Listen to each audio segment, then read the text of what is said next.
गांव में रहने वाला एक नौजवान लड़का पुरानी बुरी यादों को ना भूल पाने और एक ही चीज के बारे में बार बार सोचने की आदत से परेशान था।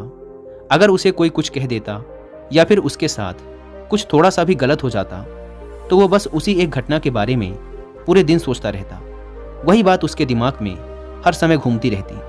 फिर वो या तो अपने साथ हुई किसी बुरी घटना के लिए अपनी किस्मत और भगवान को कोसता रहता या फिर अपने मन में उस इंसान से बदला लेने के ख्याली पुलाव बनाता रहता जिसने उसे कुछ कह दिया था या उसके साथ कुछ गलत किया था।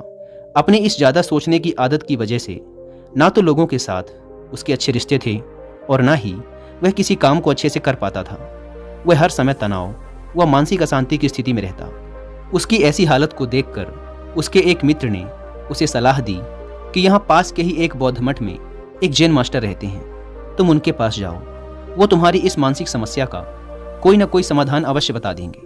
वह नौजवान लड़का जैन मास्टर के पास जाता है और अपनी समस्या उन्हें बताता है कि कैसे वो एक ही घटना के बारे में बार बार सोचता रहता है और पुरानी बुरी बातों व यादों को भूल नहीं पाता।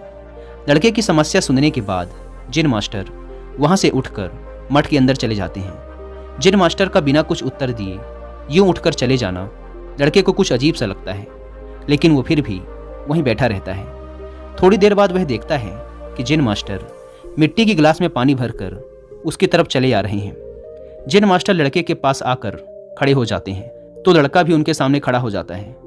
जैन मास्टर लड़के से पूछते हैं, बताओ इस गिलास का वजन कितना होगा? लड़के ने कहा, मैं एकदम सटीक तो नहीं बता सकता, लेकिन इस गिलास का वजन बहुत ही कम है। अब जैन मास्टर ने गंभीर होकर कहा, मेरा प्रश्न ये है कि अगर मैं इस गिलास को थोड़ी देर तक ऐसे ही पकड़कर खड़ा रहूं तो क्या होगा? लड़के ने कहा, कुछ भी नहीं होगा। जैन मास्टर ने फिर पूछा, अगर मैं इस गिलास को इसी तरह 1 घंटे तक पकड़ कर रखूं तो क्या होगा? आपके हाथ में दर्द होना शुरू हो जाएगा। लड़के ने कहा। जैन मास्टर ने फिर प्रश्न किया, अगर मैं इस गिलास को ठीक इसी तरह पूरे दिन पकड़ कर रखूं तब क्या होगा? आपके हाथ में बहुत ही भयंकर दर्द होना शुरू हो जाएगा। आपका हाथ सुन्न भी हो सकता है, आपकी मांसपेशियों में भारी तनाव आ सकता है और यहाँ तक कि आपके हाथ को लकवा भी मार सकता है। लड़के ने गंभीर शब्दों में कहा। जैन मास्टर ने कहा, बहुत बढ़िया, लेकिन क्या इस दौरान गिलास का वजन बदला? लड़के ने कहा, नहीं, वजन तो नहीं बढ़ा। तब भला हाथ में दर्द और मांसपेशियों में तनाव क्यों आया? जैन मास्टर ने पूछा। बहुत समय तक पकड़े रहने के कारण, लड़के ने जवाब दिया। जैन मास्टर ने फिर प्रश्न किया, अब इस दर्द से छुटकारा पाने के लिए मैं क्या करूं? गिलास को नीचे रख दीजिए। लड़के ने कहा। जैन मास्टर ने कहा, बिल्कुल सही, और जीवन की परेशानियां भी कुछ इसी तरह होती हैं। इन्हें कुछ देर तक अपने दिमाग में रखिए और लगेगा कि सब कुछ ठीक है।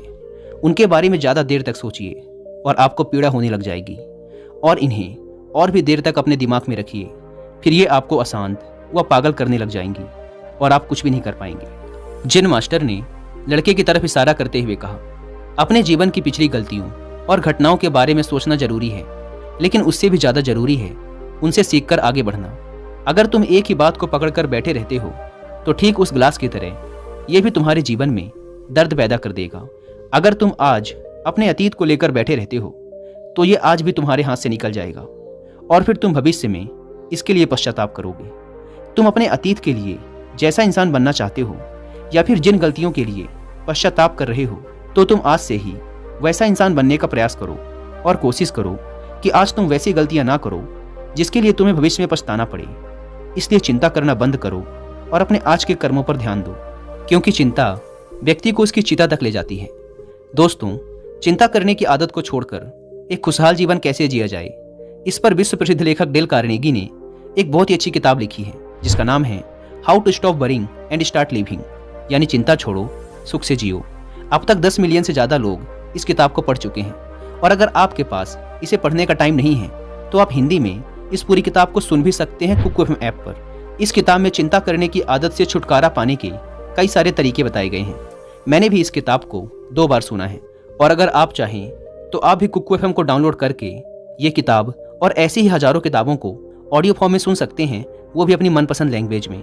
कुकू एफएम, जो कि इंडिया का सबसे बड़ा ऑडियो बुक प्लेटफॉर्म है, उसके पूरे साल भर का सब्सक्रिप्शन पड़ता है सिर्फ 399 रुपीज़ का, लेकिन इसमें भी आप 200 रुपये बचा सकते हैं अगर आप यूज़ करते हैं कूपन कोड WI200, और आपको इसका ईयरली सब्सक्रिप्शन पड़ेगा 399 की बजाय सिर्फ 199 में।